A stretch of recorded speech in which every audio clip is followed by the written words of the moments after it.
Hi guys, welcome back to SJ Sports. I'm here with man like Van, got you passing, man like Rudy. Um, so with Van, I hope everyone is alright. I hope everyone's doing good. Yeah, thank you, Saul, for having us again. Um, Good evening to Rudy as well. Good evening, Van. So thank you for the invitation, and I'm glad to be here to join you guys. Perfect. So basically, there's nowhere else to start apart from we start with we got so many places to start. But we'll start with Pogba. Pogba. I'll start with Van as a former player. There's so many stories happening to him. So I don't know if you heard anything about him. So we'll hear about your thoughts. Yeah, obviously the story that came out is he's been um, banned because he failed the drug test. I think um, I don't know what the substance was, but it's a banned substance that was found in his sample against. I think it was one of the games that they played in the Serie A. Mm. Um, Obviously, it's unfortunate because I like Pogba. He was our player. Um, Obviously, he left he left Man United in some manner that we didn't want, but he's been Mm. struggling, to be honest, with everything that's going on in his life, from the issues with his family and his brothers, and him being out for so long in terms of injury and stuff. Um, it's difficult sometimes for these players, and they can be under massive pressures. Um, but I hope he rise from this again. Obviously, it's unacceptable to use a banned substance, but I'm not sure whether he's accepted um, that he's guilty of it or not. But yeah, I wish him all the best. Yeah, fair comment. Rudy, as a United fan, I'm sure when Pogba left United, you were a bit, you know, surprised or something. So what do you make of the situation? I would just touch on what Van just said. Mm. As a United fan, I would say I was disappointed with the way he left. To be fair, but um, like Van said, he's been going through a lot, like injuries, family issues, and stuff like that. You get it? But Mm. um, the substance that they said that they found in his sample um, could have been, you know, due to just this Uh, evening. I was just reading. Pogba was trying to contest whatever, but yeah, like sometimes, mm. like I will say, you can use your Mrs. whatever medication, or she can have something in your food to help you in your with your injuries and stuff like that. You get it? But a mistake Yeah. is still a mistake if he is found guilty. Hmm. You get it? But I will Yeah. say it's a disappointing how the ending of his career is going. If you know what I mean, because Yeah. um, I thought that when he went back to Juve, he was gonna be the same Pogba that was there. You get it? And I Mm. I think everyone thought the same. But at the end of the day, it didn't end up, you know, being that way. It become like, I would say, his worst nightmare. You know, I'm sure right now, if you have to ask him, would you have stayed at United? He would have said, "Well, if I knew this was gonna happen, I would have stayed at United." Yeah. But 100%. in football, you never know what's happened. But for now, we can't say much because we don't still know what the final result is. So, but like Van said, we wish him all the best and hope that he comes out of it in good time. Yeah, Yeah. I forgot to mention that he he has requested for a counter analysis to be done, Exactly. um, Exactly. because he was tested for testosterone, and that's banned substance. So if he's guilty, he can face up to 4 years ban. So that means that's his career done, That's because his career done, it's hundred almost percent. 4 years 12 and years. 4 years he needs to retire, and 4 years. Okay. It's a Yeah. long, long So thing. Man. yeah. 4 years, 4 years. There's no player. That's why I'm really like surprised me, because for him to be, let's say, if they find him guilty, for him to go like 2 years, even 2 years is a lot. 2 years at this age, it's still a lot, especially 4 years. 4 years, you rather retire. I'm trying to find a clip. There's a clip that I wanted to play about Pogba, but I probably played whilst we are talking somewhere else, because we've got so many things to cover Yeah, anyway. he's just unlucky with injuries for some reason. Because even at United, if you check the latter part of his United career, he was full of injuries. Mm, In it, yeah, Van. Yeah. Yeah. He was, Yeah. he Absolutely. was full of injuries. Yeah. So Juve just took the risks and took him, but then it backfired Mm. because Pogba barely plays for them. To be honest, Pogba barely plays. I think yeah. Yeah. this Because since season he's only been on couple substitutes anyway. Yeah. So I think it's just since he moved to, go on, then, go on. yeah things he've moved to back to Italy. It just haven't worked out for him, to be fair. Yeah, he went there and they start having injuries and all this. And there's rumors that Juventus are looking to still come back for our party in January now, because of the situation of Pogba. So they say they probably have to, you know, come out in January and spend big and get Thomas Partey. So hopefully I want Partey to stay, to be honest, at least end of the season. But if they go offer good money, why not? But yeah, but we'll move to the other one. As a United fan, you guys been linked with Al Ghazi. Al Ghazi was at Villa Park, if I can remember. Played for Villa for a number of years, and then you guys been linked for Al Ghazi. I don't know, is it because of Anthony is out of the team right now? You need probably a winger, or you need wingers. So can you guys tell me a little bit about these rumors right now? Yeah, at the minute it's just rumors. Obviously, with the Anthony situation and now obviously Sancho situation, we've been linked with all kind of players. Um, Mm, Obviously Al Ghazi was in Villa. He was in like a regular. There was time that he was scoring goals here and there, but he has never established himself at Villa. Um, but obviously now United, with as I mentioned, with the situation, we're gonna be linked with so many players, um, and even closer to January that's gonna be happening because as I mentioned, we don't know what the situation with mm. Anthony is gonna Anthony. be, and obviously Sancho as well is still sticky. So yeah, we shall see how that's gonna turn out. But do you mind having him though, or do you feel like it's not a player that you'll also be going for? Um, for me personally, I don't think so because going back to what Van just said, I've watched him at Villa, but he have never been a regular. He's I got did that. couple of good games here and there. You get it? Because Yeah. okay, if he was like a good player, I would say. I'm not saying he's that bad. He Mhm. wouldn't have been a free agent up till now. 100%. I would have think even teams in Saudi, one of them will come knocking because he would have been a cheap option and stuff like that. If that makes sense. 100%. You get it? But then no one came knocking. You get it? But Mm. nowadays, like all these papers, these are the kind of news they look for. Like if a team is got like an issue that United are facing right now. So now they are gonna link us to any kind of player you can think of, especially if they're a free agent, Mm. you know.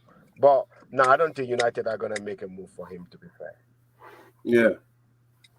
No, Okay. no. Well, Van, do you think it's a good option? For me as well, still, I'll stick with Rudy as well. He's never like established himself. I think last season he was playing for PSV. Yeah, Yeah, he had a kind of decent returns. I think he scored about 8 goals and played about 24, 25 games. The rest of it probably didn't make the team. mhm. Um, but I would rather stick to the likes of Amad Diallo, bring them, give them opportunity because he had a good season last year with Sunderland, and it's about Exactly, time. It's about exactly. time. It's about time he get the chance to prove himself because The likes of Palestri as well. yeah, we have Palestri as well. You We know, spend we sorry, spend a whole lot of money on these two to just just not utilize them. 100%, Mhm. And we've seen enough of them now to know that they can make an impact for the team. To be fair, 100%. Ahmad proved himself last season. We all know how difficult that championship is. If you can go there and prove yourself, bang in all those goals my man was doing, all the man of the match he was getting, that says a lot about the youth still. Yeah, I would say let him give him a chance. I'm Mhm. sure he will do something for sure. Yeah, for me, Ahmad, I watch Ahmad just not a lot, few times. But he looks like a good player though. Ahmad and the player that we played when we played Europe in the preseason in America. I said this Yeah. there's a midfielder that played like it's kind of like Kobe small. Mano, he's injured. Kobe Oh Mano. yeah, I can't remember. I know Yeah. he's injured, but that player Yeah. Kobe also Mano. looked like a really good player, man. So I think he was unfortunate about the injuries and that. He could have been a baller as well. But yeah, sometimes it's good to give young players chances in it, like because you don't know. It's like Saka. You remember when Saka made his debut in the? I remember that game was against Europa League. That's a team that we played under Unai Emery. Unai Emery gave that chance to Saka, and then Saka took it straight away. And then look now where he is. So sometimes it's not bad giving youngsters chances and all instead of going and buying. It's not about buying all the time. Sometimes you give chances to the And academy if you players as well. United are in Oh, it's right gone. This now, network is not bad. if you look at the situation United are in right now, it would make sense for us to give chances to these youths than use the little resource that we have to say we are going to spend again because at the moment we are, our budget is not all that. Yeah, You get it? So, and we've got options there, to be honest. We've got options that I'm sure if they are given, you know, chances, they will prove themselves. yeah, they will. Yeah. Anyway, moving on. Harry Maguire. Harry Yeah, Maguire. Harry yeah, Maguire's mom just came out this morning. Well, yeah, this morning, around this morning, saying yeah. that basically there's too many, like, it's not only about criticism, but it's about abusing his son, basically. And I like, I agree certain points, certain things that the mom said, because I believe you can criticize a player without abusing the Yeah, player. Players are allowed to be yeah, criticized, whatever the case is. But to abuse is too much. I remember like the incident that Arsenal had with Granit Xhaka. Granit Xhaka received so many abuse from the Arsenal fans. But I disagree. You can criticize a player. I criticize a player, Granit Xhaka. I criticize him so many times, but I've never gone to like message on social media and then say this to you to pray for this to his son or to his daughter or to his wife. I feel like that's too much. yeah. Every mom will With feel. I Every think mom will feel with that. Harry, I think with Harry, it's just unfortunate for him, really. You get it? Mm, Because um, abuse is not accepted in any football. society, regardless of what sport you do or any individual. It's not accepted. You get it? Because I'm sure it must have been difficult for his family, for for his mom to come out to say these words. You get it? It's difficult, you know, but it's the world we live in at the moment. You get it? People just need to stop those kind of things. Yeah, of course, you can criticize a player. You are allowed. We all have our opinion of every player. We agree to disagree. But, we are all allowed and entitled to do that. But then when the abuse start coming, that is where we, we need to be very mindful, because at the end of the day, these players, they've got families, they've got children that go to school, and then people will be picking on them at the end of the day. You get it?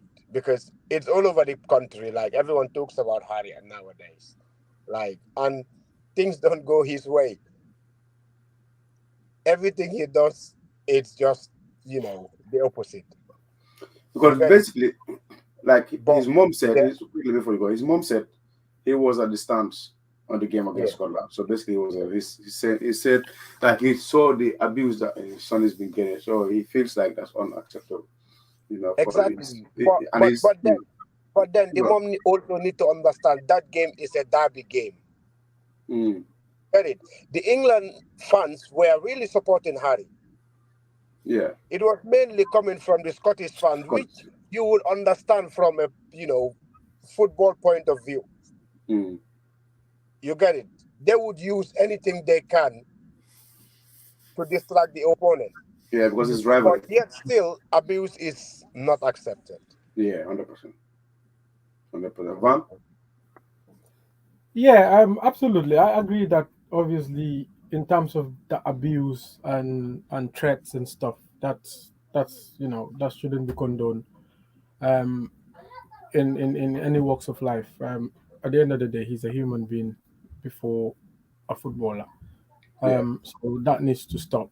However, that being said, um, some I can hear from some other people or other maybe not United fans or even some United fans, maybe a small portion, saying you know the media is picking on him, people are criticizing him too much, it's unfair, blah blah blah. That aspect I don't agree with, because at the end of the day, um, all footballers are bound for criticism, regardless of who you are. The best of the best even get criticized. Messi is one example.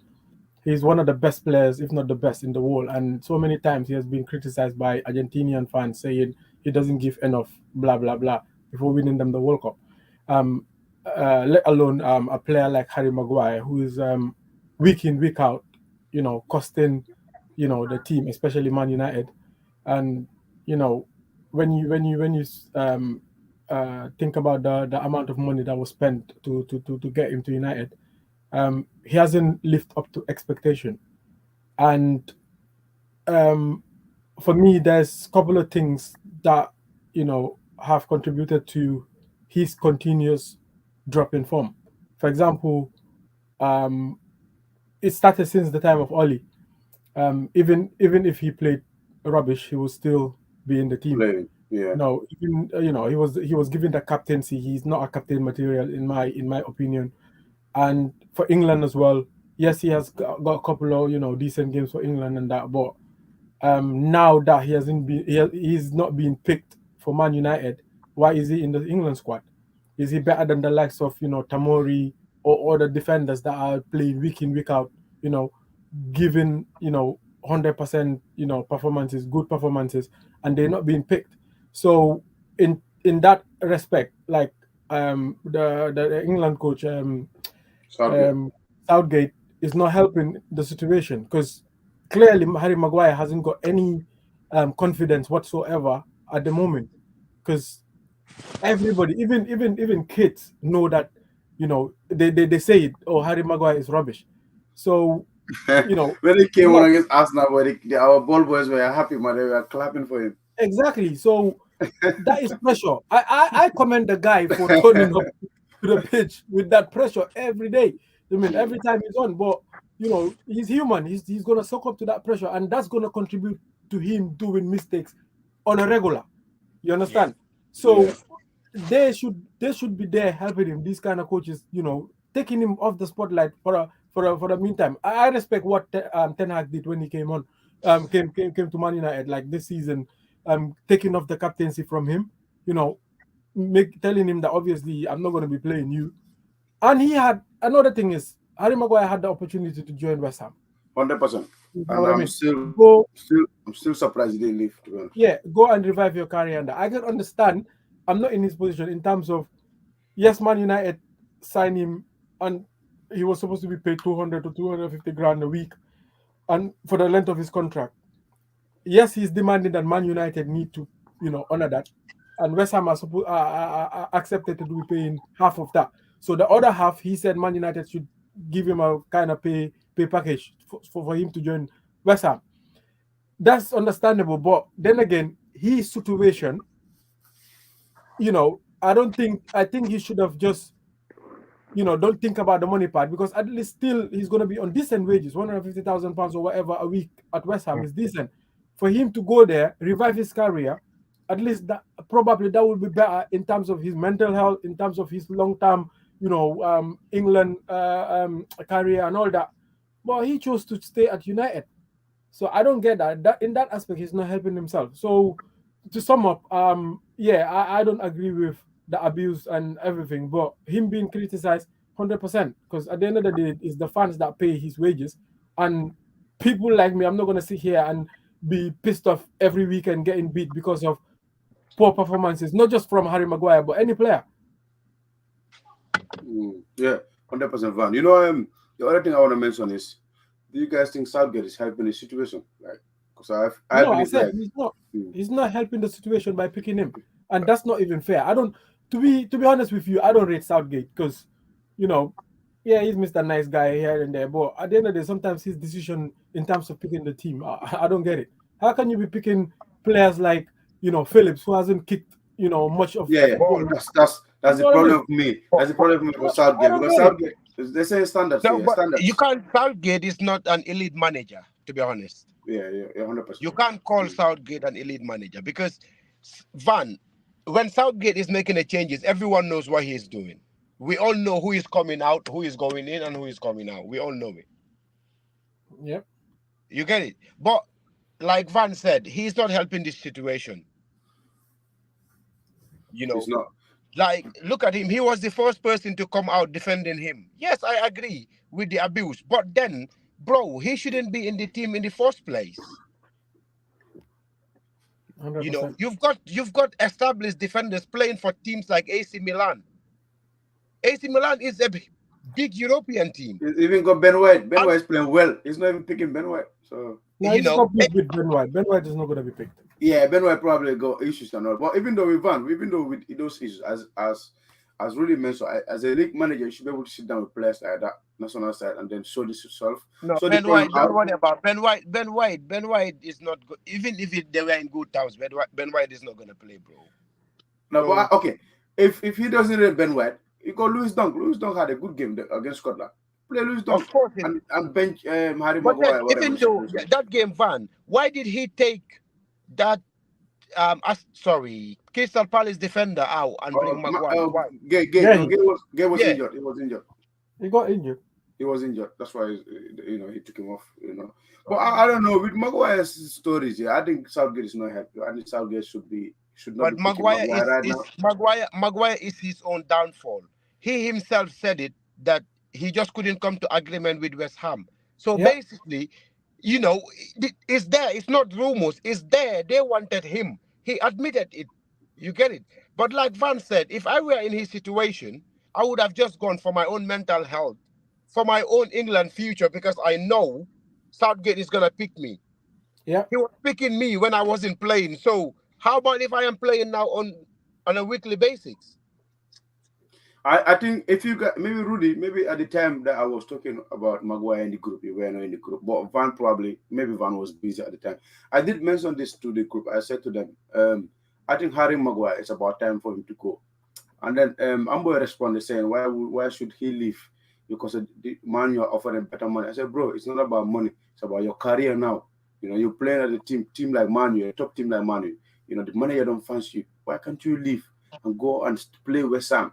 If you go to West Ham, you're going to play week in, week out, and you're going to get your best performance back, and you're going to probably earn the same wages. It's not about money. I don't believe his money is the reason why he didn't go. I don't even think Maguire have something to lose. He's won the Premier League, isn't it? No, he hasn't won the Premier League, but he joined Leicester. He joined Leicester after they won the Premier League. After they won the league, yeah. Okay. Joined Leicester from You've achieved so much. You've been a captain of Manchester United for a couple of years. That's a big achievement. You get it? You've won the Euros. Sorry, the Europe, Europa. Europe. Europa. Yeah. So he's got nothing to lose at the end of the day. Yeah. You, I think you go it's to like West move. Ham, you are gonna be a regular there, and they're gonna make you one of the highest paid players there. Mm. You are going to be the leader of the team as well. So he just have himself to blame in this situation. Yeah, to be honest, I think if I'm aware still, it's not too late. I'll go. Because, I'll bro, negotiate let's on be going honest. on. If they can play Luke Shaw ahead of him, he should know that that's it for me. Yeah, Let's be honest. Exactly. That's it. If they are taking a left back, playing him ahead of you, a fully fit defender at England international, then yeah, I think he should go January. I think he should leave in January. January will favor him, to be honest. But yeah, let's move. We'll move on to Sancho. Sancho also has been. Fabrizio just confirmed this afternoon that he's not training with the first team. So it looks like Man U will be playing Brighton with no Sancho. Sancho, Yes. yesterday when I saw that he took off the tweet, I was positive thinking that he's gonna, follow that up with an apology. Mm.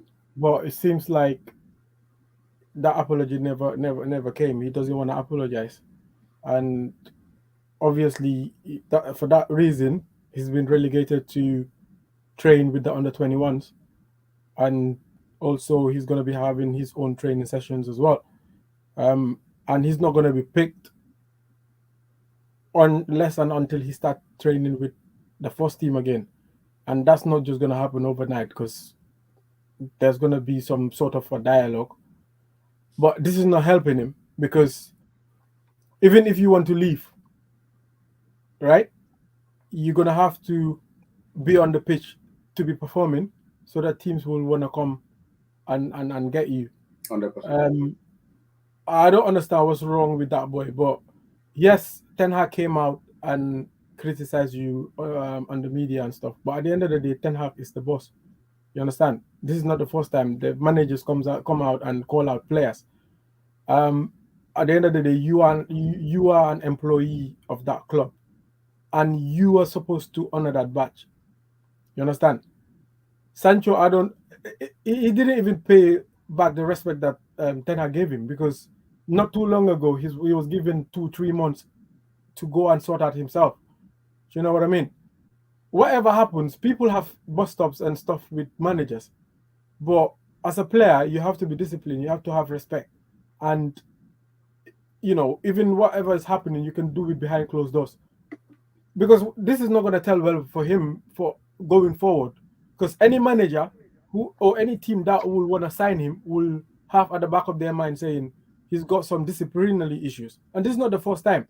Sancho was sent home by Dortmund because of lack of, he wasn't given 100% in training and stuff, and that was all disciplinary issues. For England as well, this is why Southgate don't pick him anymore, because Southgate mentioned it as well, that he's not serious. His timekeeping as well have never His been timekeeping. Timekeeping, yeah. You're being paid £350,000 a week. exactly. Bro. What's there not to train for? Exactly. What's there not to train for? So, it's very, very disappointing, because I was one of the people that really wanted Man United to get Sancho, because I rated him. I liked him when he was at Dortmund and stuff. But what I'm seeing at the minute is disappointing, and I wouldn't blink an eye if he was to be sold today. You know what I mean? Because this can't be accepted. We deserve more as Man United than what we're getting from these kind of players. But it all goes down to the culture of the club. It's been rotten for a while now, and it needs sorting. Do you know what I mean? Because if not, it's just gonna have a knock-on effect of all the young players that are coming through, because they don't have anybody to look up to. I didn't what's it called? I didn't agree fully with what the Ronaldo situation and that, but I was happy that he did mention, like, calling out like the standards and stuff. That was true. This is the problem that we're going through as a club. I would take an example with Arsenal when they started having disciplinary issues like Aubameyang. Aubameyang and stuff. You know, they made sure that even though he was one of their best players at the time, they made sure that they get rid of that because, you know, it can have a knock-on effect of other players. Look at how Mm. Arsenal are performing now without him. So Aubameyang, Ozil, we get rid of big name players, boy. Even though yeah, at the time they were not like teams don't want to buy them, but we cut their wages, terminate their contract, and let them go. That's it. That's the only way you can do because I remember Edu mentioned that saying there's certain player. They asked Edu, how comes these big name players you put them a lot of money and they sell us? This is not good. You're selling them cheaper. Edu said there's certain players, club they don't want to buy them. So the best thing to do is pay them off, terminate their contract, and they can go and negotiate their new deal or they can negotiate their wages. That's the easiest way. So because certain player, it's like Pepe. Look at Pepe. Pepe went for 3 million. Because of yeah. Pepe, nobody wanted to buy Pepe. Nobody. So, the best thing is to do is just sell the Van. Yeah, you can continue. Sorry for stopping you. No, that's it. That's it for me for Sancho. Sancho I Yeah, think situation. Rudy? like Van said, it's a funny situation with Sancho. I'm very disappointed with the way he handles himself. You get it? Like Van said, I was expecting an apology after deleting that post, but it never came. You know, which is very disappointing. The expectation from us, the United fans, was very high on Sancho. We spent a lot of money on him. Yep.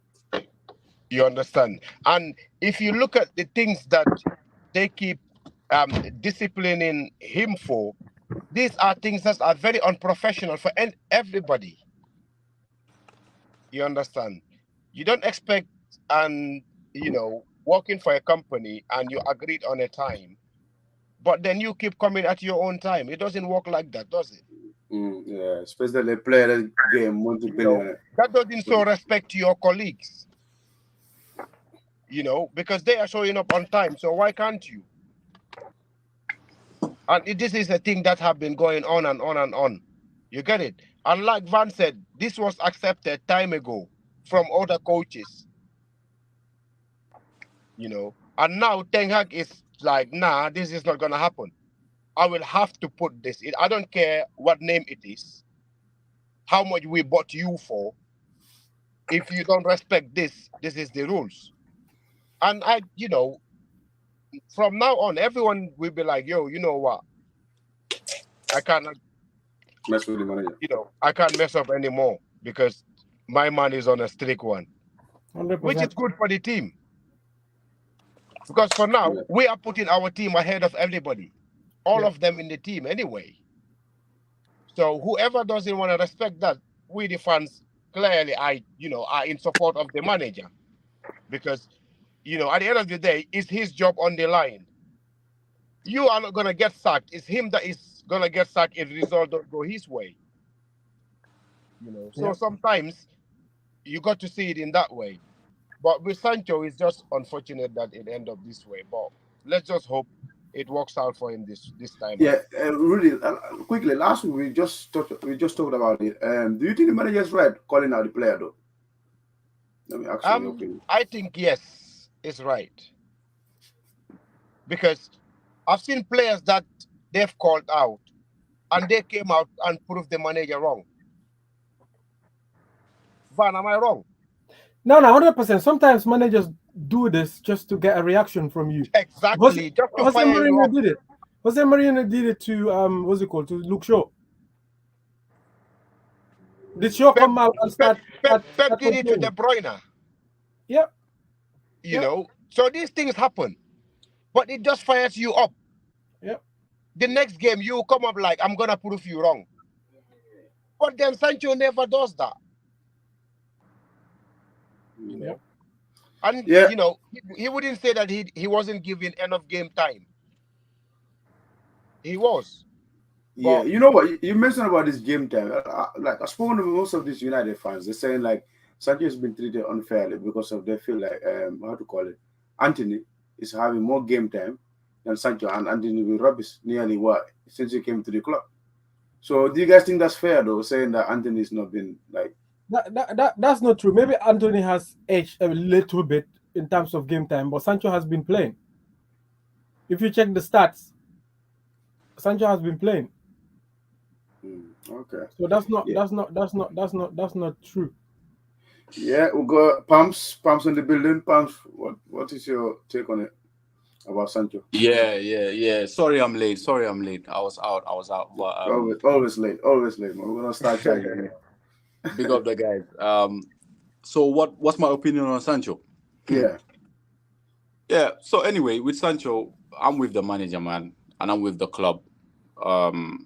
This guy, he's saying like he feels like he's the scapegoat because what I'm reading from that is he's basically saying the manager favors he's signing Anthony. But this is the thing: like if you compare the two players, Sancho is actually better going when we're attacking, like going forward, yeah. But if you watch Anthony versus Arsenal, look at the things he was doing, tracking back, helping Wan-Bissaka, helping tracking Zinchenko. I've never in these 3 years, I've never seen Sancho work hard, like work off the ball as much as Anthony has done. I've never seen it. Yeah. And the thing is, I also blame Man United for this because when Ferguson, before he signed a player, he used to do his research. I'm not saying he didn't fell out with players, but even if you fell out with players, you're gone. See you later. But he signed players that have the hunger, the heart, the minerals that want to work off the ball. But for me, Sancho, he's not hungry. He plays like a kid that has been millionaire since he was a teenager. He earns too much money, £350,000 a week. When we were throwing away money on the Oli, that's when we gave him the contract. That's a lot of money. Sancho doesn't deserve that. He earns more than Rashford. Can you believe that? Yeah. So anyway, in front of my screen, I have like some history about Sancho. So this was in 2020. Dortmund fined Jadon Sancho 86k for turning up late from international duty.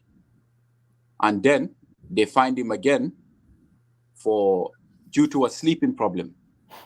A sleeping problem. Probably, yeah, because he parties a lot.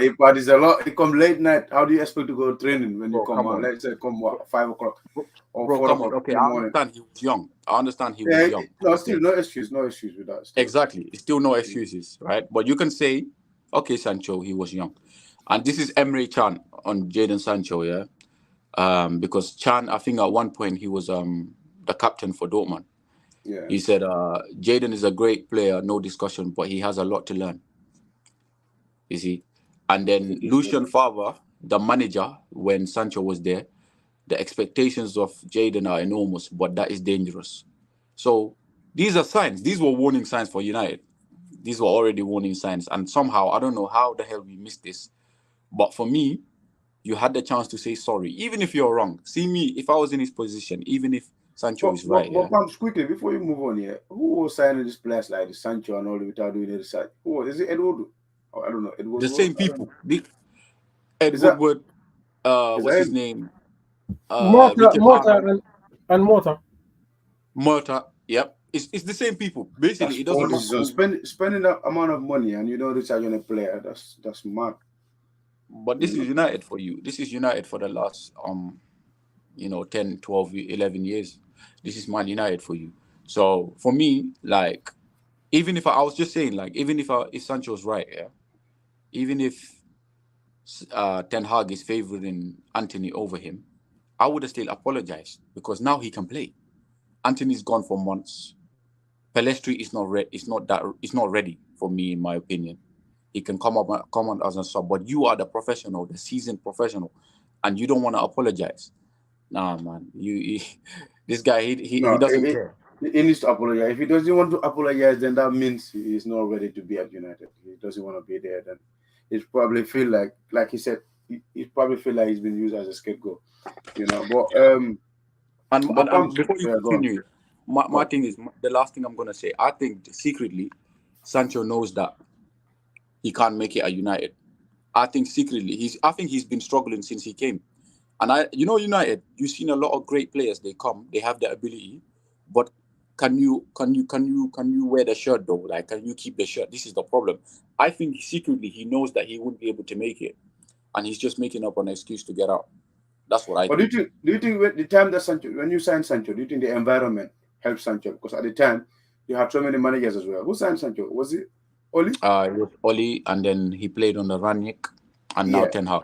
Okay, if the environment wasn't good back then, that's fine. But the environment's better now, and he's still struggling. So who is at fault? Because the environment's definitely better now. I can guarantee that. For me, I don't think Sancho is a Premier League player anyway. I look at Sancho like Pepe. Pepe, but at least with Pepe who score you goals, who probably do assists. I know, but Pepe, like when it comes to like physicality, like when you go away from home, you expect Pepe to perform. Just like that, like I look at Sancho the same as Pepe. It's not up to the speed, it's not up to the tempo and all this. So there's certain players, to be honest, they're not for the league, man. They're not for the Premier League. They're probably like other league like German league, French league, Italian league, because the league is a bit slow tempo and all this. So I think there's still a chance that he can turn his, football career around. We just talked about, we just talked about, what is your thoughts on Maguire? We just talked about Maguire before. Maguire, man. His mom came bro, out. like, yeah, Maguire. I'll be honest, man. You see that guy, yeah? He has the best PR machine behind him, like, in the whole world football. Nah, he does, man. Nah, well, he does, man. Because the way people come out and protect that guy, I don't know who I want to know who his agent and his agency is, because the only football player that I see that plays crap, but you can't say it. We're not allowed to say Maguire's crap. Well, that's all we're saying. His mom is not allowing anybody to say that. Bro, like, why is she even talking? Because look, this is high level sports. It's nothing personal. Us, the fans, we don't know Maguire as a person. He might be a great guy. I'm sure he's a great guy. And then his mom is saying, oh, he has a good heart. We don't care if he has a good heart. Can you perform? Can you perform? You haven't performed.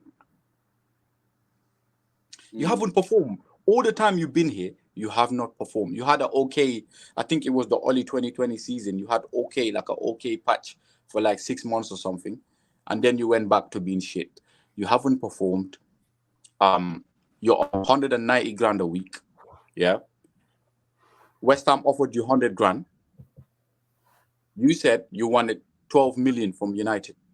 United are saying, look, we're tight for money. We can give you 7. Your agent said, nah, if you can't pay the 12, I'm going to stay. So whose fault is it? And now you don't want us to talk. Who do you think you are? You had a chance to go. Moisey was going to make you captain. Yeah. So. Because West Ham, Zuma is their captain. Imagine Zuma being a captain. Zuma himself is not even a leader. So if he went to West Ham, you could have got, like what you said, like get a captaincy, and you're gonna play week in, week out, and you're probably gonna be back to the England squad. And I think I mentioned even earlier with Van that even Southgate is not even helping the situation. Maguire should not be nowhere near this England team. Southgate, yeah. So the thing with Southgate is, he made a decision. You know what he wants to show? He wants to show that, look, I made a decision and I don't care what you guys are saying. I'm going to play him. That's why he brought him on, because he didn't need to bring him on. You had Colwell there on the bench. Colwell played with Lewis Dunk at Brighton. For 20 minutes, you're 2-0 up against Scotland. Bring him on. Like, just see how he looks. But he's like, nah, Maguire's my guy. I'm going to bring him on. And give him, like Harry Kane gave him the captain armband as well. Yeah. So he wants to show, like, look, my guys, he's probably vice captain. He's trying to help him, and he's trying to back him up, trying to bring his confidence back. But that's not the way to bring a player's confidence. But he's damaging him, though. He's damaging him even more. So for me, I think Southgate is shit anyway as a manager. So I don't blame him. Like a shit manager writes a shit player. So he's not going to win anything with England. I used to back Southgate, but now even me, he's not going to win anything. He's not going to win anything with England. So. Like I don't care about what Southgate is saying, yeah. And then you have Jamie Carragher coming out saying, "Oh, Onana was playing to the gallery by shouting at Maguire in preseason." Yeah. What does Onana have to do with this?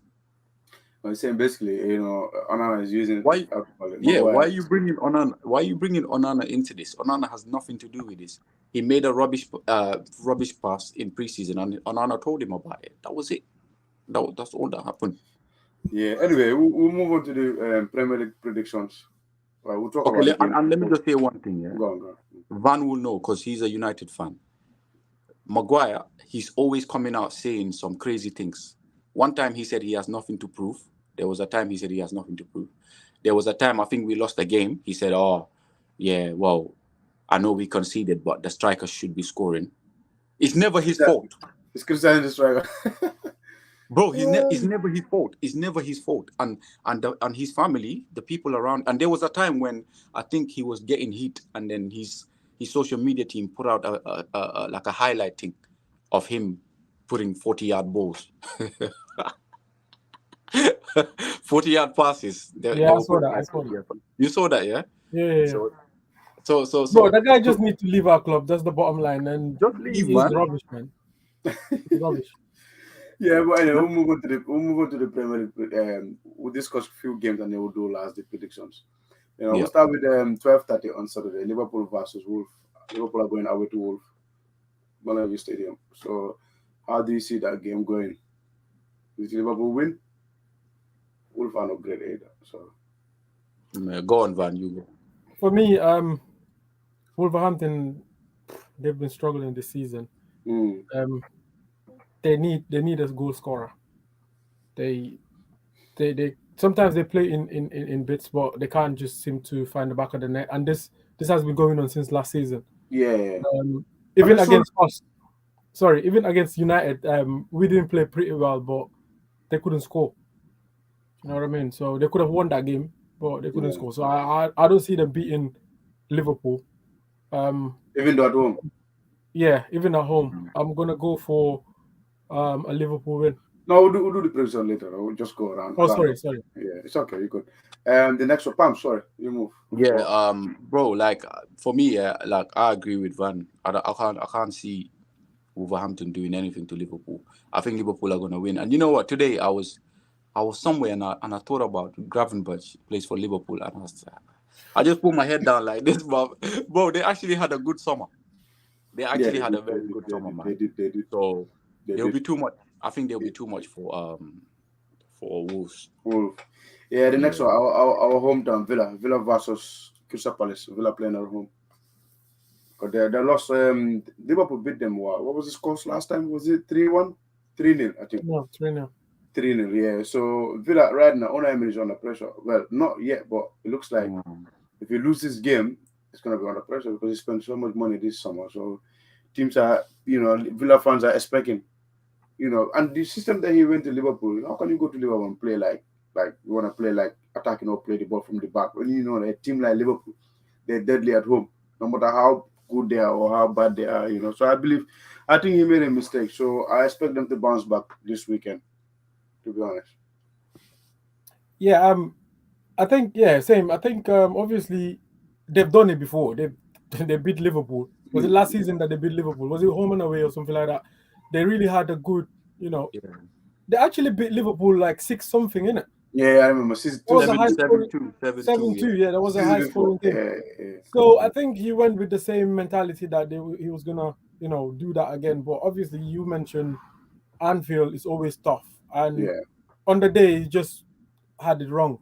That being said, I still think Villa is gonna, finish, at least, high up the table this season because they did a good, they had good signings and stuff. So yeah, so this home game, I think against Palace, I'll favor them. Yeah, same, man. I think Villa gonna they have a good record against Palace actually as well. So I think they'll beat Palace, but I don't agree with you that Unai Emery is gonna be under pressure, man. He's a great manager, bro. And no, the reason why I say hard team. No. What I'm saying is, it's not going to be judged by losing to Liverpool away. It's going to be judged to these teams because even against Newcastle, they didn't play well. They didn't turn up these away games nowadays. I don't know what happened to Villa. They conceded so early and they end up conceding more goals away games. So he needs to rectify that and he needs to start winning, especially this game. This game is a must-win. I'll be honest. You see that game against Newcastle? I think any team could have gone to that first game of the season at St. James's, but it would have been tough, bro. Yeah, true. But the way they lost the game, Pams. You see the goals, easy goals, man. That's too easy to concede. Because isn't that the game that they lost Tyrone Minks? Yeah, that one. They were too open at the back, too open. And even against Liverpool, to be honest, Liverpool didn't like create. Liverpool, all their goals was counter attack. 1-2 there in the box, 1-2 there in the box. It was so easy for Liverpool as well. But next one we move to Fulham. Luton. Luton is going away to Fulham. I think Luton will not collect points. Luton, if they collect points, they must be lucky, man. Go on back. You said Fulham are going away to Luton? No, Luton going away to Fulham. Okay. It's inside Fulham. Bro, it's hard to say. I mean, it's obviously. I mean, I don't know whether I'm gonna say it's hard to say this or whatever, but bro, I can't see. When I look at the Prem, the table and that, I can't see anywhere at the minute. I can't see anywhere that Luton's gonna pick up points from. They just don't look it. They just don't look ready. They look like a League One team, man. Yeah, they don't. Even the stadium is not ready. The stadium looks like even our stadium here is better than Also stadium is even better than that. That stadium is like a house, man. Fam. Yeah, so they're not ready. Yeah. It's not even the stadium. It's just the players. They're not up to standard of the Prem. Yeah, 100%. Pumps. Yeah, no, I think you know what it is. Yeah, the Prem is funny, man. Like you never know, bro. Like I think Fulham should beat them, yeah, but Luton they could just 1-0 it. This is like the Premier League, but I think Fulham are good, man. I think Fulham are playing good football. They've been unlucky, so yeah, I think Fulham should do them. But I can't say it 100%. I'll probably say 95% Fulham, 5% Luton, man. Because it's football, innit? You never know. You never know the Prem, man. Yeah. And then the biggest game on the 3 o'clock kickoff is Man U versus Brighton. This is a game that I'll be watching. 3 o'clock on Saturday, inshallah, I'll be watching because there's other big games. But I think this one for me is bigger than the 3 o'clock kickoff. So yeah, we'll start with Van United at home versus the team that beat you guys. I think Brighton was the only team that beat you last season, isn't it? At home. At home, yeah. Yeah, and then they're back again. And then you guys are right now. You guys are all over the place right now. So what's gonna happen? Yeah, the only positive I would say is we're playing at home. Even though it's Brighton, but we're playing at home. At least that gives us a little bit of an edge. To be honest, as I mentioned last week, we haven't started the season as I expected, and for obvious reasons, we haven't had a good transfer window. Our club is a mess at the minute with the sales going on and players doing their thing and all that. That being said, I'm looking for improvement. Hopefully, the likes of Amrabat can start. I'm definitely hoping that Højlund is going to start up front as well, because obviously when he came on against Arsenal, we've seen the little time he spent on the pitch, we can see what he can do. At least he can be an outlet for us. So it's going to be a tough game because Brighton, obviously, they're not pushover. So they've got really good quality players. The likes of Mitoma, Estopinian, the young lad like Ferguson, he's doing his bit. He just got hat-trick last week. Good man, that guy. Yeah, so we definitely need to turn up. If not, we can get turned over easily. But I'm hopeful as a United supporter. Hopefully, this is going to be the start of our season by beating Brighton. Yeah, for me, you know what? Yeah, for me, there's something that happened before this thing happened. I said we're gonna beat them, but now I'm not sure, and that's Lisandro Martinez. He might not play. Yeah, so, you know what? I forgot to ask you that. It's good that you mentioned. Yeah, man. Yeah, that's a big blow. And if he doesn't play, you know what that means, bro? It's Lindelof and Maguire. I like Lindelof, but the other guy is a problem. So it'll be too much, man. Because Mitoma, I don't know who's. I don't think Ferguson is fit though. Ferguson's not fit because he didn't even play for Ireland. He didn't play for Scotland, yeah. Yeah. He didn't play international. And then you got like all these attacking players. So I don't know, man. Like I'll be honest. Without Lisandro, I think with Lisandro, I think we just about do it. But without Lisandro, I'm not sure. Maybe we need if we don't have Lisandro, then we need Amrabat and Hoyland starting by force. I was gonna say that Amrabat can be a cover in terms of helping the defense because we're gonna be. If Lisandro don't play, as you mentioned, obviously Harry Maguire is gonna be there, and we cannot play high line. So we're gonna need a cover. Oh yeah, sorry to interrupt. No. You made a good point. This is it. So for me, I don't know. Yeah, it's gonna be a tough game. That's all I'll say. Yeah, we'll come back to the predictions anyway. Yeah, we'll move to the next one. Tottenham versus Sheffield. Tottenham playing at home. Sheffield United. They're looking good, Tottenham. They're looking good, man. But again, with Tottenham, the problem for me, Tottenham, is they don't have a squad. It reminds me like last season, like Arsenal. They don't need a squad. They don't need a squad. Yeah, maybe they don't. But the reason why I said if they got like Madison out or Basuma don't stay fit. Remember, people forget about this. Bentancur is coming back though. Yeah, even Bentancur will even stay. And they still have Højbjerg. Højbjerg is there. But Højbjerg is not good enough compared to the level. Look at the way they play now without Højbjerg. He's alright as a cover. Tottenham are not in any European competitions, are they? Yeah, no, they're not. They're not. They're not even in the Carabao Cup. They got knocked out early, innit? Yep. Bro, Tottenham. To be honest, before the start of the season, I wouldn't have put Tottenham in my top 5. But the way they've started now, they need, people need to take note because teams like Tottenham, they don't have like a outstanding like star player right now, because obviously Harry Kane was the main man. It was. But they have individual players that can, when they come together, they can do a maza, because that's what they're doing right now. They play into the coaches is playing to their strength, and he's doing well at the minute. And as you guys mentioned there, they don't have any European games or whatever. It's just the FA Cup and the Premier League. So Tottenham is one team that people need to really careful about, and I think they're gonna beat Sheffield.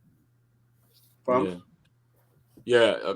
You see, you know what it is about Tottenham. I know they've been good, but bro, like they faced.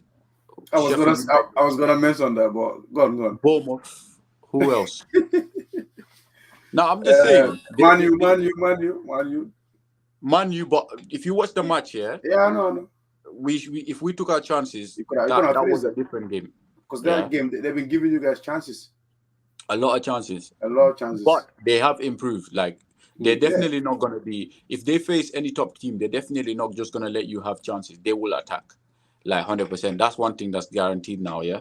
So, for me, I think that Ange guy, I think he's a very underrated manager because people don't realize this guy was managing way before in Japan.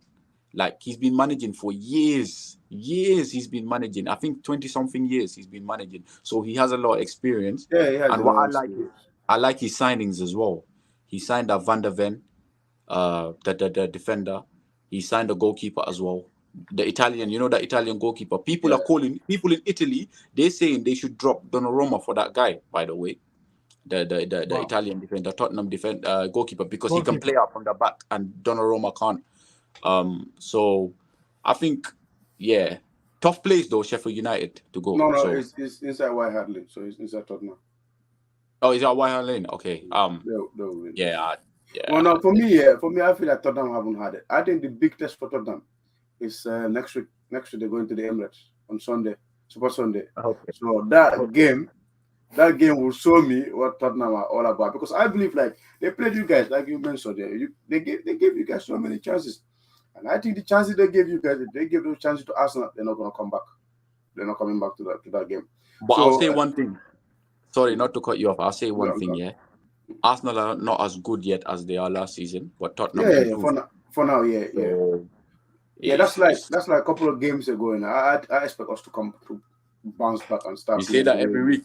You say that every week. I say that every week because you know why? We got players in it. We got new players and all this. So it's going to take time the system to be like implement and all this. But they will get used to the system. But I expect us. But remember, the way we play those games, this is not London derby. Arsenal always turn up. It doesn't matter. The form goes out the window. Exactly. And Tottenham haven't beaten Arsenal since 2009. I don't know, 2008.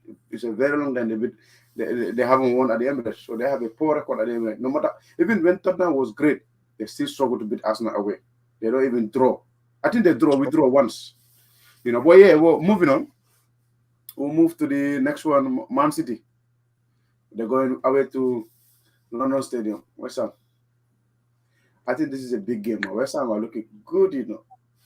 They're looking good. They got this. Yeah. They got this. What they got? Mohamed Kudus. They got this. You know, Ward Prowse. They made some good signings. You know, Van. West Ham at home to Man City. Bro, Man, it's like he's probably thinking it's a walkout. Man, it's not gonna be that easy, you know. Man. bro, Yeah. Man City. Bro, Man City, any time, bro. At the minute, I don't see any team stopping them at the minute.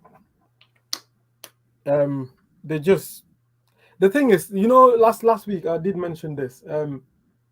With the Prem, there's this fear factor that once you have it, even if you don't turn up on the day, you can still get a win. Because and that's what Man City have now. Obviously, Man United lost that a long time ago. Arsenal have that now. Had that last season. I said that. Yeah, but we still got it. I said it last season. When did you have it? Huh? No, look, against you, we didn't play well, and we still win it. We still won. No, but how did you have it when Southampton came and played like they don't care about you? No. How That's different. You know, with Southampton, it's different. It's a relegation battle. Obviously, they're gonna come out. They have no. It doesn't matter. It doesn't matter. If you have it, you have it. To me, but what happens? I did say this last week. I said Arsenal last season, they did earn it, right? And after halfway of the season, like obviously everybody was like, "Ooh, Arsenal." You know what I mean? Even us, like even opposition fans and that recognized that at least Arsenal were on one. You understand? But I did say this last week that this season, how I expected Arsenal to play and Arsenal to start, I'm not saying it. So we're gonna come to Arsenal. Yeah, but at the minute you don't have that at the minute. You don't have that fear factor. Like not like City, not like City. Yeah, so not like City, not like City. Yeah, so it's we're trying to build that, innit? Obviously, we had it last year. We need to continue. Yeah. So for City, that's one thing. Like, it's really, really hard. Every match they're always gonna be the favorites. You understand? But people might surprise them here and there, but you know, they scored. But I was hoping City to draw, boy. They scored the last minute goal from Rodri, and I'm like, no, this team here. Where I don't know where they're gonna drop points, but I'm expecting us to beat them this season, or at least you don't know when to beat them. So I expect us this time to collect at least 3 points at home. At least I know away is gonna be difficult to beat them, but at home I expect us to beat them at home. But yeah, Pamps, moving on, Man City. Man City, West Ham. So West Ham for me, they improved already this season. They have weapons now in their team. I thought they were gonna buy another striker, but Antonio's doing okay. But I think when they start Europa League, the squad is going to start struggling. But I'll say this, Kudus, yeah, I can't believe no one else bought Kudus, man. I wanted him at Arsenal, but I still can't believe that one. Like, when I see Anthony and 80 million, and then I see Kudus 40 million, yeah, I want to cry. I don't know why you don't get Anthony and you left Kudus. I want to cry. No, because when we got Anthony, Kudus, I don't think, was Kudus there? Or he just came to Ajax? No, he was there. Okay, yeah, so he wasn't there long though. Yeah, but he was there, but he wasn't regular. He was new, yeah. Yeah, he was new. So he was playing more of under 21s, if I can remember. Exactly. So for me, I think West Ham will give him a tough game, but City, if you look at the City team, they can deal with any situation, man. They're so confident. They've been through every situation. Yep. That Champions League win just made him feel like we are the guys, like we can do whatever we please. So for me. And people are talking about, you know, West Ham, their physicality, Ward-Prowse putting in. Look at City's team. They're all like 6 foot. There's only 2-3 guys that are like under 6 foot, man. Pep Guardiola is building a team that boy. It's going to be very difficult. And now they got that Matthias Nunes. They got that Nunes as well. It's crazy, man. So, yeah, I think City, man. I favor City in that one. Yeah, the last game on Saturday night, which is Brentford away to Newcastle. I think Newcastle need this bounce back where they've been, you know, smoked all over the place for the past. They lost 3 games. 3 games. I think Eddie Howe is under pressure right now. If he doesn't make top 4, they will sack him this season, to be honest. Newcastle. Eddie Howe? Yeah. Bro, if he doesn't make Champions League. Yeah, Newcastle might not make top 4. You know the reason why? Because they have to play lots of football. But I don't think they will sack him, to be honest, because Last season, he overachieved, right? Newcastle were not expecting to be in that position. It was about, obviously, was it the season before last that he came and saved them from relegation? And last season was to maintain that, Premier League status, at least finish bottom half, like 10, 9, whatever, it was going to be fine. But they overachieved by making it to the Champions League. You know what I mean?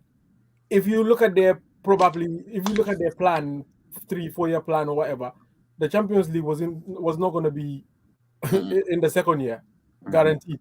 But now they're there, and I don't know whether you watch the Newcastle documentary. You know what? I haven't watched it. I've seen the first bit. I've seen the first bit. Have you seen the first I bit? have to watch so many. I haven't watched it. It's very interesting. That's how to run a club. Their owners, I mean, the board members or whoever is there, they're really, really there backing the manager, and they're doing everything right. It's just like Brighton. It's a good watch. So I don't see them sacking him, like, if he doesn't finish top 4. No. You know why I mentioned about sacking, because I believe here, like, he's already set the bar. Like, he made top 4 in it. He came, like, they didn't expect him to make top 4 last season, right? And then he made that top 4. And then the money that they gave him, he spent that kind of money, yeah. And to come back from 4th, finishing 4th last season, this season you come and finish 5th or even 6th, yeah. I think the owners will sack it, because they're probably gonna want another elite manager to take them somewhere, to take them like further to the line. So that's my opinion anyway. But I'll be surprised if but this is what I'm saying. I'm like, if they had a plan, and I'm sure they had a plan, according to what I watched on the documentary and all that, I'm sure they had a plan. So it's not like he's falling short of that plan. He just reached wherever he was targeted to reach in a couple of years. He reached there early, but that doesn't mean that if he miss it this season, if he dropped down a bit this season, he's still not within that set target. If you understand what I'm trying to say, he's a good manager. I think in England, for any English manager, he's probably number 1 now, even better than the stupid Southgate. Yeah, 100%. Yeah, anyhow, I like Eddie. Even when he was at Bournemouth, I like Eddie. But I believe there's gonna be, if you spend amount of money, there's gonna be pressure, and the pressure starts now. So if he doesn't deliver for me, I'll be surprised if he's there come end of the season. Would you say? Okay, I'll give you an analogy. Sorry, would you say if Arteta don't finish second, he's gonna be sacked? No, I wouldn't say not top 4. If he doesn't finish at least second, should he be sacked? No, with Arteta, I would say no. You know why, Van? Because second, we competed with, let's say, this season, a lot of people are putting Liverpool to finish ahead of Arsenal. Anyway, wait. Don't say that. Listen, from what I heard from people, a lot of people. No. From where you want to hear. If it's from where you want to hear. I'm coming. Okay, sorry. So my point is, if he finishes second, let's say go to quarterfinal or semi-final Champions League, win the FA Cup, or even finish that and have this year, I don't think we should sack him. But if he finished second and he didn't win nothing, and let's say we were 20 points behind Man City, 100% I agree, it should be gone. Because the amount of money you spend, the pressure starts. So the same thing happens to Eddie Howe. If Eddie Howe don't make top 4, would you say, not to cut you off, but would you say Newcastle had a great transfer window, in your opinion? No, to me they didn't. No, not compared to City, but they still spend money. Not compared to City. Compared to Arsenal, for example. Compared to Arsenal, I think, how many players they bought? They bought in 4 or 5 players, I think. Yeah, but it's nowhere close to what Arsenal spent. Plus, but Arsenal bought in 3 players. Their biggest signing was Tonali, 70-something million. Yeah. Who else did they buy? Harvey Barnes. And they bought the left back and the right back. The left back from Chelsea, the right back from Southampton. They're both young, like about 20-something, under 20. And I think that's about it. So no, they bought. Did you count Tonali? Is it? Did you count Tonali? Yeah, I said Tonali. But this is the thing, because they're operating on the FFP. They can't. I know. They can't spend mad because they're not like a club that was making a lot of money revenue-wise. So they can't go mad. And then the other thing is, let's look at the games. Game 1, Villa. Game 2, Man City. Game 3, Liverpool. Game 4, Brighton.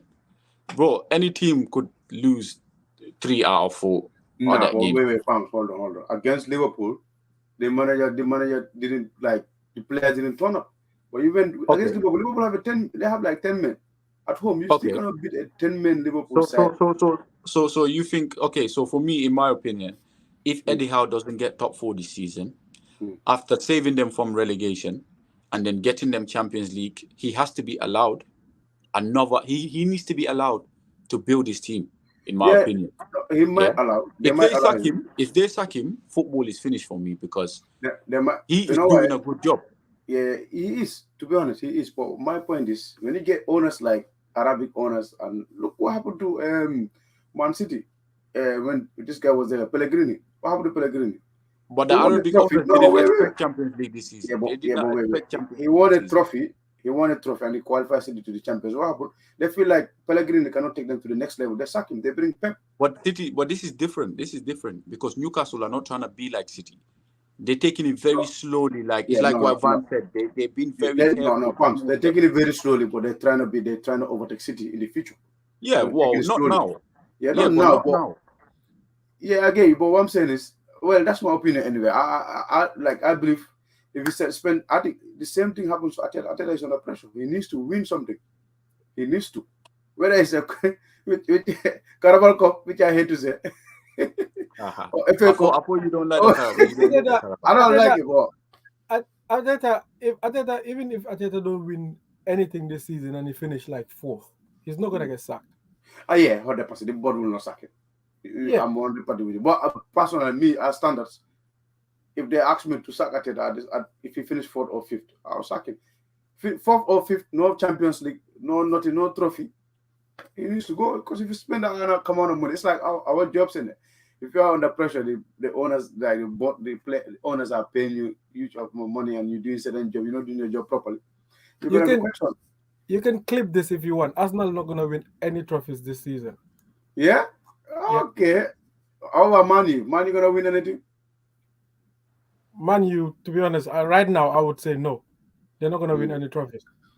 I think Arsenal have a better chance to win something. If Man United finish top 4 this season, and then hopefully next season we sort ourselves out, then I would be very happy. If we win anything, I'll be over the moon. You already ruling yourself out. You don't think you're gonna make top 4? No. If we should finish top 4. I'm saying if we finish top 4, and I'm not expecting us to win any trophies. If we win any trophy, I'll be over the moon. I'll be happy. Yeah. Okay. Yeah. Moving on. Anyway, we'll move to. So I think Newcastle beat. How to call it, Brentford, but it's another tough game for them. Brentford is a good side, especially, they don't have Tony, but they still, manage to draw games or even win, So the other one is Chelsea. Chelsea away to Bournemouth. If Chelsea cannot beat this Bournemouth side, then I think they should just sell their old players, give them money to the fans. Joke. No, seriously. No, Joe Club. They're Joe Club. and what's his name in the group? SF. Say. Click this and send it to him. Your club is a joke. And you know what? and now you know what it is as well, yeah. Roman Abramovich. They should go build a statue of Roman Abramovich out in the stadium. That's what they should do, because that guy, he ran that club. He took not even second. If you can't win, get out. And these American owners, they think this is NFL or baseball, wherever they came from. Buy the best. Let's buy the best youngsters. Let's buy the best youngsters around the world. And then they're going to grow up together and then they're going to win. Football don't work like that. The team is too young. But the age-wise is mad. When I look at the age-wise, under 25, there's no one. Apart from Thiago Silva, I think. Sterling as well. And Sterling, there's no one there over 25. That's crazy, man. Like, how can you... People are saying, oh, why did you put Chelsea on your top 4? I don't have Chelsea on my top, because I feel like the players that they have, it's going to take them time to gel. And with the season going, there's no time. There's no team that's going to give you time. There's no Premier League. They will not give you time. Whether they can get top 5. I'm thinking whether, because they have no Europe as well. Maybe they can. I think it depends. I think Pochettino. For me, I don't rate Pochettino. I never rated him. I think he's overrated. And for me, I remember one decision he made. Remember when Kane was injured for months and then he started him in the Champions League final against Liverpool. So for me, I don't rate Poch. I think Poch is rubbish. Who is better, Poch or Arteta? because Fox mentioned this last week, saying probably Arteta is better than Poch. Well, Poch got Tottenham to a For me, Poch got Tottenham to a Champions League final. Still hasn't won anything. Arteta got knocked out by Sporting. Yeah, but you forgot Arteta won the FA Cup in the first year as well. And then wait. And then Poch also had a title charge as well in the Leicester season. So for me, it's that season they still finished behind Arsenal, man. Arsenal finished second that season. Or did you finish second? Yeah, but Arteta wasn't there though. Yeah, Arteta wasn't there. No, for me, Poch is for me, like experience wise, Poch is better. But in terms of England, if we judge in England, him and Arteta, I think Arteta is higher due to trophy that he won his first season. For experience, Poch is higher. It's touch and go. Chelsea. For me, I know I would disagree with Pams in terms of Poch. I think he's a good manager. Yeah. I liked him. I think he needs time. Even Porter, I know the pressure was high for him and that, but Chelsea, they need to, especially the way they go about with their business with this, young signings and all that. You cannot just build one day. People used to take the piece out of Wenger for that. You cannot win anything with kids. Yeah. Always used to tell him that. You need time, and he needs to be backed by the board, because it's not going to happen overnight. Chelsea, if you look at their squad from last season, I think probably you will count the amount of first team players that have been there since last season. Do you know what I mean? So you can't expect them to gel like that all of a sudden. If given time, I can see them doing something probably next season. This season, all they need to do is make sure that the team is gelling, make sure that they at least fighting for top 4, and that's it. That should be their aim, and then build for next season. Do you understand? But at the minute, the results are not going on their way, and as I mentioned earlier, the same thing I said about the fear factor. There's a flip side of it as well. That is not having confidence. And if team smells that, then you're in trouble. That's what happened at Chelsea last season. That's why they went on the trot like 8 games or whatever. They've been smashed and they can't win games because the confidence wasn't there. They're all human. Like even the top players, if you're down with confidence, you cannot perform. And at the minute, they lack in that. And as the more they go without getting wins, the more the pressure builds on. So they need to start getting results as soon as possible. But I think they should beat Bournemouth. So now you know what it is. So I just want to ask Van, like the Pochettino thing. So when he went to PSG, I think he did eventually win the Liga, but that first season he was the first manager in a long time in PSG history that did not win Ligue 1. This is where I'm looking at this guy. I'm saying this guy. I don't know what Poch does. Like, why do people give him so much credit? Like, what has Poch done? So like, I want to find out from him. Look what he did with Tottenham. That's just evident. With Tottenham, come on, man. It was a mediocre team, and then he took them all the way to the Champions League final. And for that final, Liverpool scored 2 early goals, and that was it. Yeah. The game was over in the first 10 minutes. He could have won that. It was touch and go. He could have won that. And I think it was that finally. I thank Liverpool for that final. I didn't want Tottenham to win the Champions League before. They could have won it. Any other day they could have beaten Liverpool. Do you understand what I mean? And that title charge you were talking about, it was the last couple of games that they threw it away. They could have won the title as well. Against Chelsea. Chelsea stopped their trophy thingy or whatever. I think Tottenham made a big mistake by sacking Poch. I agree. They didn't back him. Yeah. He wasn't backed eventually. But that guy, Daniel Levy is useless because that guy the same guy that sacked Mourinho a week before the final.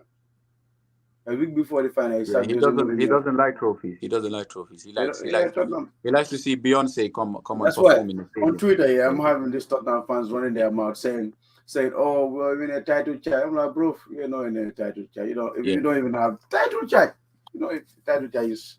But You know, in the I title just want to finish up. I just want to finish up on the Poch thing because I also remember him saying that's why I did not want Man United to touch him when it was him versus Ten Hag. I was like, please, let's get Ten Hag because I remember him saying something about trophies is not important. Like he said something. I can't remember the comment. Now he said something. He said something about and for me, yeah, if you're a manager and you're saying that, yeah, I don't want you because it's like he's okay for me. Poch, he doesn't strike me like a Mourinho or Conte, like a winner. Like he strike me as like a player that a manager that all the players like and they get along with. But I do think he'll make Chelsea better though. I do think that. Yeah. But I think Poch versus Pep versus Klopp versus Den Haag versus Arteta, I don't think he wins the Premier League, bro. I'll be honest in that. Maybe I'm wrong, but I don't think. I think it's going to be very hard right now for teams like Chelsea to come and win the league again. Not now. I'm saying if Chelsea are ready. I'm saying if Chelsea are ready versus all these managers, I don't see how Poch wins the Premier League versus these managers. I just don't see it. Yeah. Anyway, we'll move on to the last game on Super Sunday, which is my team, the Gunners versus Everton. Our away record against Everton is bad, very bad, you know. But I expect that away record to be broken, something like that. Yeah, so we're going away to Goodison on Super Sunday, 4:30. You know, I expect a few changes on the team. I don't want to have her to start, to be honest with you. I want to have her to be on the bench and start Fabio Vieira. I know a lot of people are saying, oh, Fabio Vieira just coming on second half, just got like a few minutes. You don't know if you start him, what's going to happen. But I believe start Fabio Vieira and see how it goes. If it doesn't work, then you can bring her back second half because that away team, especially Everton's midfield, is like the physical in it. Like you got Dokore, you got Onana, you got who else is there? Three of them, and they signed this Gay, I think. Gay, Ghana Gay, yeah, exactly. And they got this striker. This striker is powerful, man. Gabriel is gonna have. I think there's no way this guy is gonna play 3 at the back because Gabriel needs to come back, like he played against United. So I expect Gabriel to be on the team, same because we need physicality, especially when there are Everton strikers and that. So we need physicality. So I expect.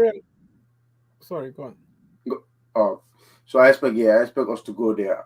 Everton, they are not like, even though our record is poor, but this Everton side, Arsenal should go there and walk them, like score 3-4 if we are on it. Score 3-4 and then finish the game and then come back, get the 3 points, go home. But it's a tough game as well. You never know what you're gonna expect. They might turn up as well. But the difference is, last year we went there, we lost. It was Sunday's bounce and all this. So this time, there's no Sunday bounce. So I'm expecting 3 points.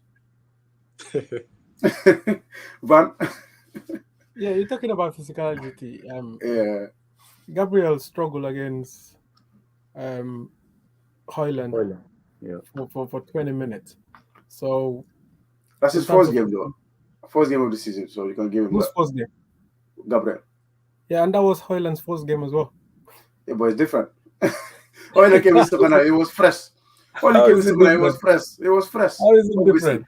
It was fresh. Bro, the kid came back from injury. What are you talking about? Exactly. A back injury. But it was fresh. He came with the last edge of the minute. Gabriel was tired, obviously. It's gonna happen. Yeah, well, we shall see with what's it called? Everton. But I expect Arsenal to win the game. But that being said, they must improve from their previous 4 games that they've played so far this season. Because they haven't been performing up to expectation. They've been winning games. No, I think the Palace was not bad, man. I think the Palace we played well against Palace. Yeah, but after you played with 10 men, so you can't really. No, I think before the 10 men we played well. We just have to win that game. Maybe against Fulham here, you can say Fulham. Palace played well as well. Yeah, they played well. We create more chances. We keep the ball more than them. Probably in the first half, yes, but after that, Palace were not. That's what I'm saying. After that is a red card. So a red card happens, match is going to be changed, obviously. So that's why I said against Palace we didn't do badly. But but I think if Arsenal can improve on their recent performances, then they should be able to. Because Everton are struggling this season as well. 1 point. Yeah, that was against Sheffield. They're struggling this season, but that being said, Goodison Park is never an easy, venue to go. But I expect at least a win for Arsenal. Bums? Yeah. Yeah, you know what it is, Everton. Yeah, for me as a United fan, I'm never confident going there because, It's bro, hard. they can turn up any day. Yep. They can turn up any day, any afternoon, and then they will be like, today is the day. And I remember there was a time I was watching, like when managers give like a tactics video, yeah, on this channel, and what's his name? Sean Dyche was like this. He said, "Look, this is football." He said, "You have one team here, one team here." He said, "My job is for my team to score and stop this team from scoring." So you already know he's going System for a that is on. 1-0. He's going for a 1-0. Yeah. Last season they beat us 1-0, I think. 1-0 They or beat you 2-1. 1-0. Yeah, 1-0, 1-0, yeah. he's going for a 1-0. And the thing about Arsenal is I realized something. When Arsenal can play pretty football, but when you get physical with them, they don't like it. Arsenal never liked it. That's always in the Vieira times. Yeah, you guys could get physical, but even then we used to Man United used to outdo you physically. No. But Pams, I believe last season. I disagree. I think last season we handled that physicality last season. Did you handle it at Goodison Park? It's just one of games. Like you selecting one of games. We went to Brentford. It wasn't a one-off. It wasn't a one-off game. He had a game plan and he executed the game. 100%. But what I'm saying is, compared to recent years, we used to go to Brentford. We went to Brentford. Remember, opening game of the season, we lost 2-0. What they did, they just threw the ball in the box. But last season, when we went to Brentford, we handled the pressure, so the physicality. So I think now is totally different. Yes, you're gonna have some games that you're gonna have, like you're gonna be like off day and all this. So yeah, I still think if you put it on Arsenal, you get physical, you start kicking them and throwing them about. I think Arsenal don't like it. I'm not saying they can't overcome it, but they do not like it. They get uncomfortable. I think this is a different Arsenal. I think this Arsenal will take everything you give to them. Depend whether they will take their chances to win the game. On which evidence do you? Why do you say that? What's the evidence? Last season we went to away ground, physical away ground. We deal with it. That's what I'm trying to tell you. Yes, you can count this Everton. Well, yeah, Everton is one of. Well, apart from Everton, there's. All right. Well, all right. Anyway, that's my opinion. Yeah. But are you right? But what I would say. I expect Arteta to sorry, before you go. I expect Arteta to. Arteta knows that last season he went there and then he lost. So I expect Arteta to really. I expect Arsenal to win. Yeah. But I'll just say that for me, Sean Dyche, especially Everton, they have something. Like Everton they're not like really a small club like that. They just made a lot of mistakes. Everton used to challenge for the like Europe all the time, like top 6, top 4. They used to challenge, so they just made a lot of mistakes. So I think it's gonna be a hard game, and I think if Arteta is stupid enough to start play like Havertz, even Vieira, I won't even play him in that game because the midfielders will come out straight away. They'll want to make it into a fight. You know what? I don't think Havertz is ready for that. Yeah, I get your point. What I'll do is, if I was Arteta, yeah, I'll play Jorginho, Partey, and then Odegaard. I think that midfield is better. So Partey is back. No, sorry, not Partey. Rice, Jorginho, and then how to call it, Odegaard. I think that midfield is balanced. Jorginho will keep the ball. Rice will probably keep the ball, and then you can have the physicality. But I think Jorginho is a bit physical, a little bit as well. But it's better than how to call it. Right, Fabio Vieira and this guy, Kai Havertz. I think I'll play Jorginho ahead. But yeah, we'll start with that prediction. We'll start with that game predictions before we, Arsenal Everton. Pumps. 1-0 Everton. Van. I'll go for 2-2. I'll go for a draw. You go for a draw. Okay, I'll go for it. I think Everton might score, but I'll go for a 3-1. 3-1 Okay. Arsenal. And then the next one we'll move to. I think there's a Monday Night Football. I forgot to mention that, but it's okay anyway. No, there's no Monday night. Sorry, I think 1 minute. Yeah, Monday night. Forest and Burnley. Vincent Kompany is struggling as well. Let's just talk about it a little bit. Yeah, Kompany. man. You know what it is? Does he think this is the championship? Because he's coming to the Premier League and he's playing like he was playing last season. Right. Bro, the levels are different. So Different. I think he needs to change the plan because he went and signed a lot of young guys from Belgium, Man City Academy. You think you're gonna come and play tiki taka?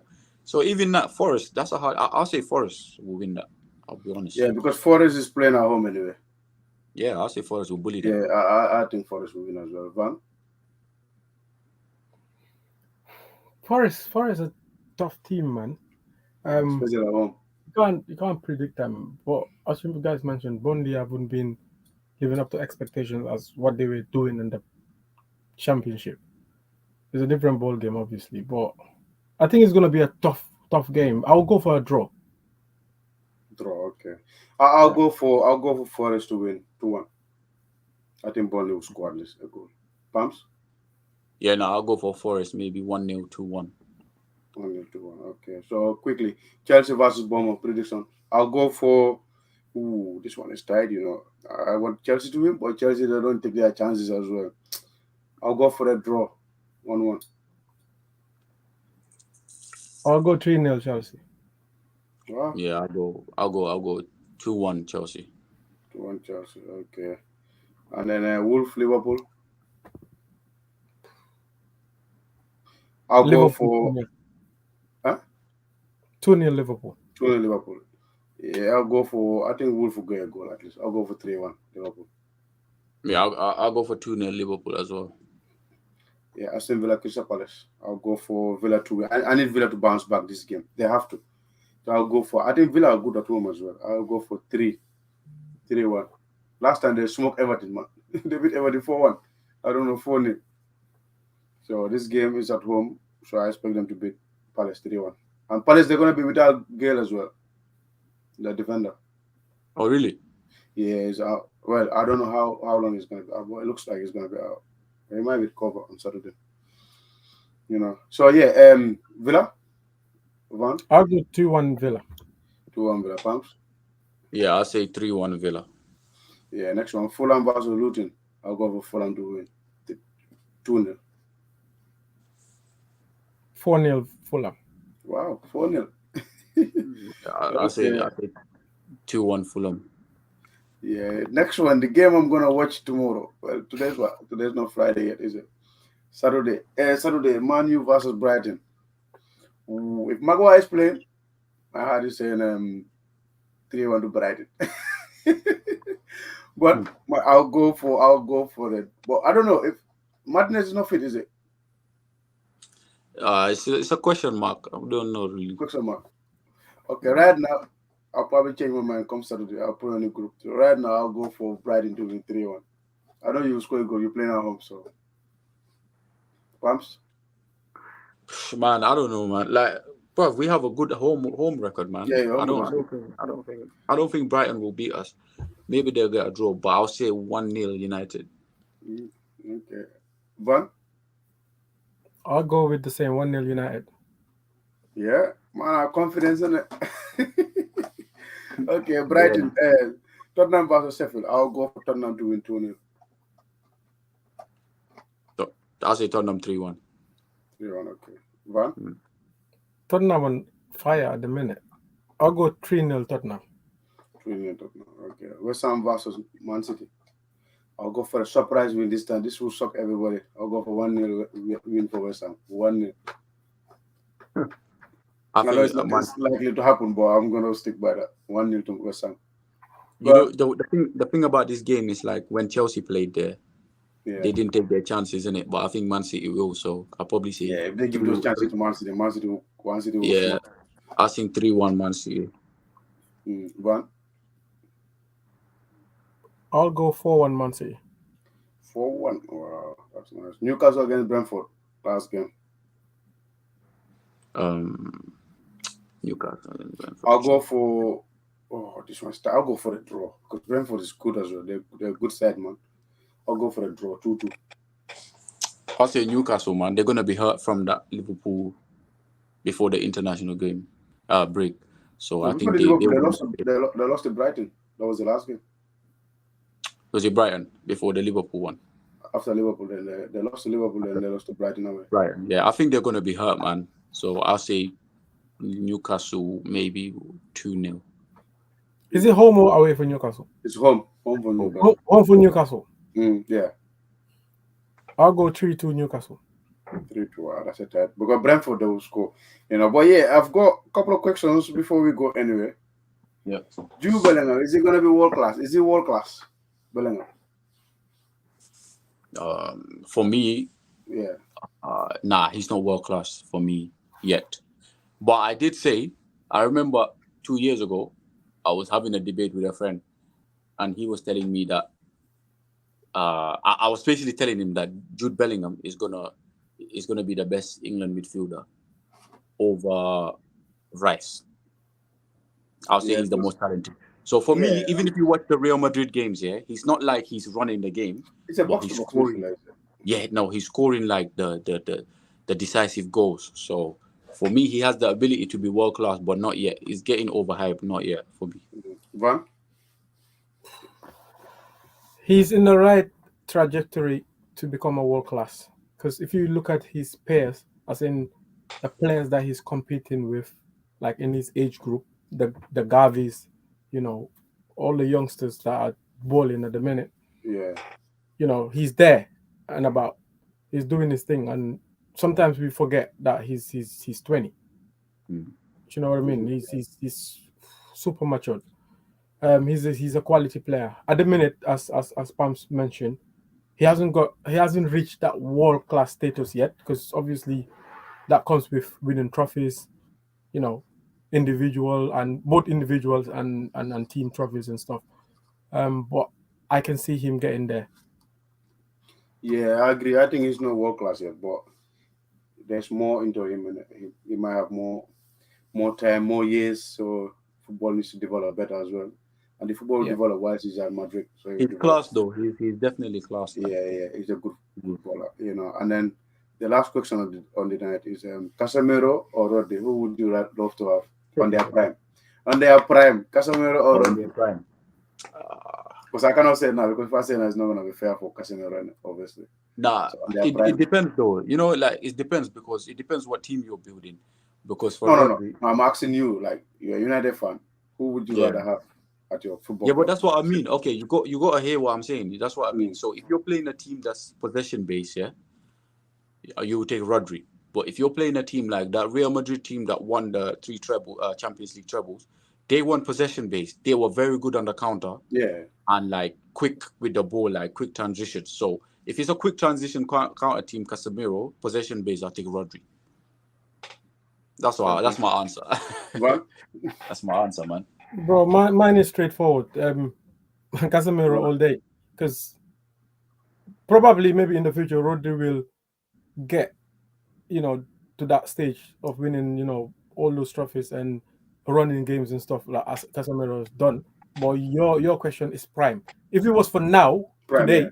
I'm gonna take obviously Rodri. But for prime, Casemiro has backed it already. He's done it. Yeah. In terms of goals, he scored. People seems to forget that Casemiro can score goals. Casemiro used to take free kicks for Real Madrid and he's banging them in. He used to score even now for United. He's scoring for us. So and he can play football as well. Yeah, so, for me, I love football. I love football to be possession based. So for me, I'll go for Rodri.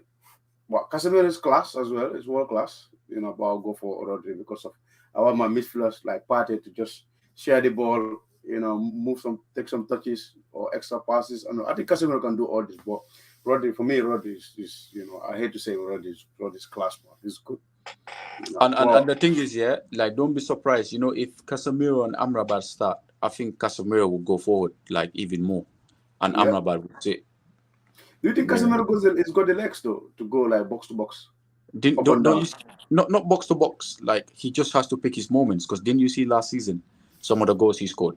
Even the goal against Forest the other week, he was in the box. He has a nose for goal. No, but hold on. Are you talking about free kicks in it? When there's free kicks, is it? No, making the last man run. Yeah.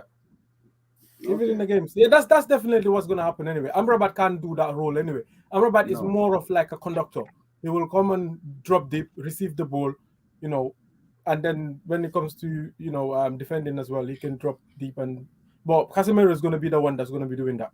Definitely. Yeah. That's fine. But our show is about to end now. So probably thank the viewers and then, please, people, subscribe, like, and comment. Yeah, we need subscribers. We need everything. We need comments, everything. That's why we are here. We are here for the people in it. Mm-hmm. So So yeah, but anyway, we'll be back next week Thursday at the same time, same place. You know. Good show, man. Good show. Thank you guys, man. Van, thanks All so right. much. Peace, Thanks a man. lot, man. No Come worries. on. Right, thanks, Pams.